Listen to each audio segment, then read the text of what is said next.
Greetings. I hope everybody is doing okay. Now this is quick one tugenda kulawonye. For starters, kino kye kibuuzo ekisinza okubeera ku mimwa gy'abangi. Lwaki mudda Mukalulu nga mukimanyidde ddala nti game eri rigged? Kooti za amateeka si zammwe, amagye si gammwe, byabakama si wammwe, temuyina kyammwe, byonna bya General Kaguta Museveni. Kye kibuuzo bannayuganda abasinga ekisinga okubamalamu amaanyi. Tambuza video eno kuba kye kibuuzo kye tugenda okwadressinga kweno video. Okusookera ddala, yes, fe tukimanyi game eri rigged, naye olina okukitegeera nti okutambula obutambuzi n'obivaamu tekirina ngeri gye kigenda bonerezaamu regimu eno, wabula ate kibonereza ffe bannayuganda. Kyakubiri, olina okukitegeera nti okulwanirira eddembe tekuli simpuli ku kalulu kamu oba bululu bubiri oba bululu busatu, kiri kukuddiŋŋana kulabika showing up every time mpaka nga system breakings. Weewaawo game eri rigged kyo kituufu, era amazima gali nti bannakyemalira bangi bakyusa oba bamanipulatinga ebiva mu kalulu, bamanipulatinga courts, media ne security. Era kibeera kibi nnyo omuntu yenna okubeera eyo n'osuubira fairness mu kalulu. Wabula kino kyolina okumanya nti ate bw'omanya amateeka na butya bw'ogenda okuplayinga smart mu kuresistinga owangula. Wulirizamu wano, okutambula n'ogenda kireka field ekisaawe nga kikalu. Gwe okugamba nti oyagala boycott obiveemu tobiddiramu ddala, kifaananira ddala kapa erekera emmese enju.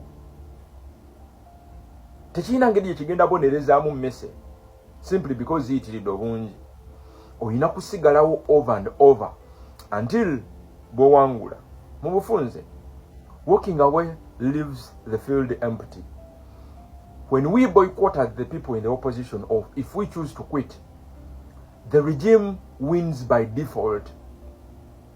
Winning nga teyina challenger, nga tewali exposure, nga tewali resistance.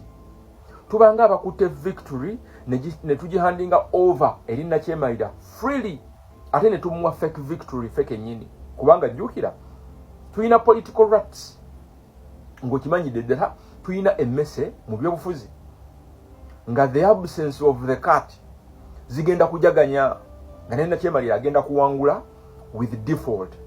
So mu bufunze tetusobola kumuhandingira over win on a silver plate ng'akozesa ba fake opposition candidates be babadde akipinga ng'aleeta naddala mu kaseera nga tumaze okumenya opposition system ye gye yali yazimba yonna. Kyakubiri oba kyakusatu, elections are a platform for a protest. Yensonga lwaki tugenda mu kyo ekitumiddwa protest vote. In a rigged elections, the campaign period gives us, tulina okukijjukira nti it gives us first of all the legal and the publicly way to mobilize, educate and expose the regime's failures. Nti tufuna omukisa okumobilizinga, okusomesa n'okulabisa regime abantu baffe beeyongera obusungu.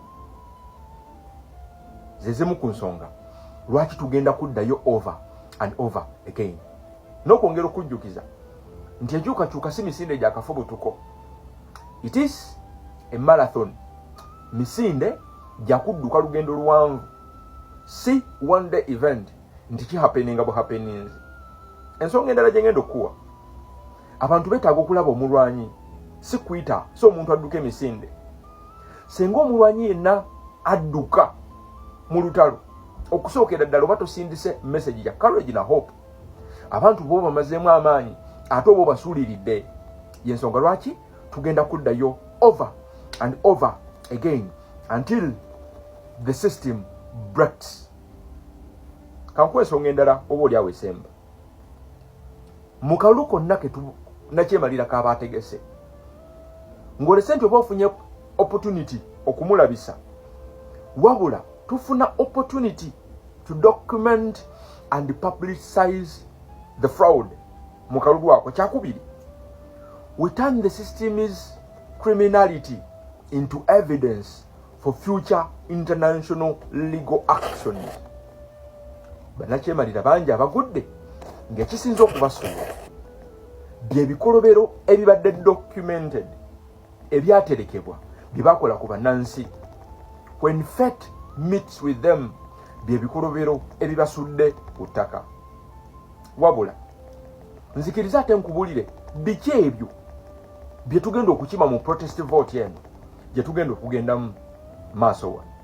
Okusookera ddala tetugenda bugenzi mu kalulu. We not just going to campaign.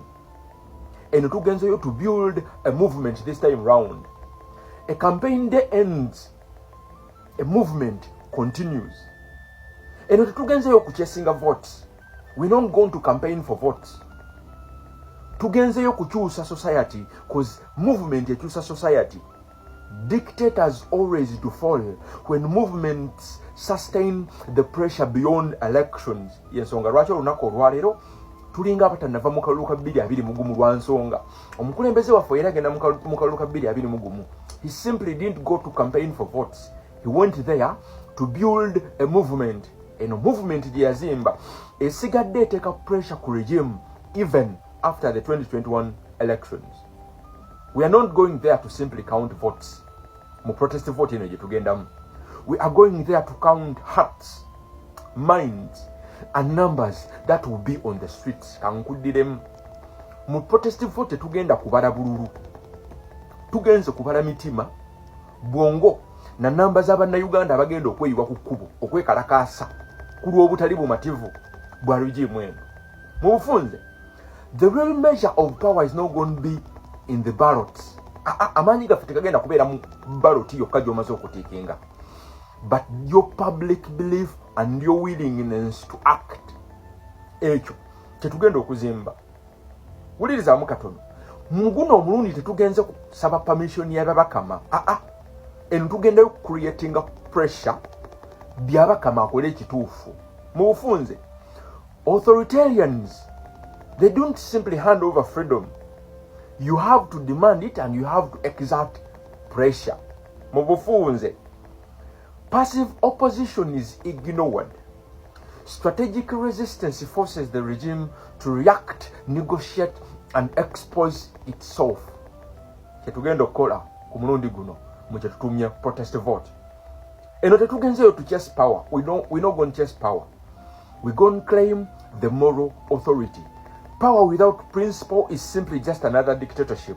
Ekyo yino kukiteeka mutwe nti people follow those they trust. Tugenze kufuna trust ndala ya Munnayuganda asookebwako. Kino yino kukitegeera. We're not simply fighting for freedom. Mukalulu kano ketugenda kugenda mwaka protest vote. We're going to practice the very freedoms zetusiba twogerako. We're not simply going to fight for democracy. We're going to fight nga tukozesa democracy yennyini gwe tuli mu kwogerako. Mu bufunze tugenda ku practicing ekyo kye twagala okuleeta tutya. The opposition esiga ekifaananyi ekyokubeera transparent, inclusiveness ne fairness eteekeddwa okupracticinga kyeyogerako. That's why tugenda genda mu gemu gye tutegedde nti rigged naye ate nga tugenda kugiwanguliramu. Kyakubiri oba ekisemba, we're not simply going to protest, or we're not simply going to protest nga tuli safe. Tugenda kuzimba protest. Kankuddiremu. Tetugenda eno simply ku protestinga ng'ebyayita. Eno tugenda gendayo kuzimba protest. Yensonga lwaki tugiyise protest vote. Mu bufunze, eno ffe tetugenze kubala kalulu. Tetugenze simply campaigninga. Tetugenze kusaba lukusaba lw'abakama. Tetugenze kugoba maanyi. Tetugenze simply kulwanirira democracy. Tugenze ku practicing democracy. Tugenze kuzimba movement. Tugenze creating a pressure. Eno tugenzeyo kuwininga mitima, kuwininga bwongo na kulaba numbers ezigenda okujja ku street okutwala emisajja emisinde. Mu bufunze, wano wetulaga tetugenze for permissions. Kuba tukimanyidde ddala nti amagye gage. Tetugenze for favors. Tetugenze kubala bululu. Tugenze kubala bwongo na mitima gy'Abannayuganda bagenda kwegatta mu campaign ey'okukyusa obukulembeze waabwe. Teweerabira 2026 okalonda bwoti kalonde kakuume ogenda kukabanja. Wolan.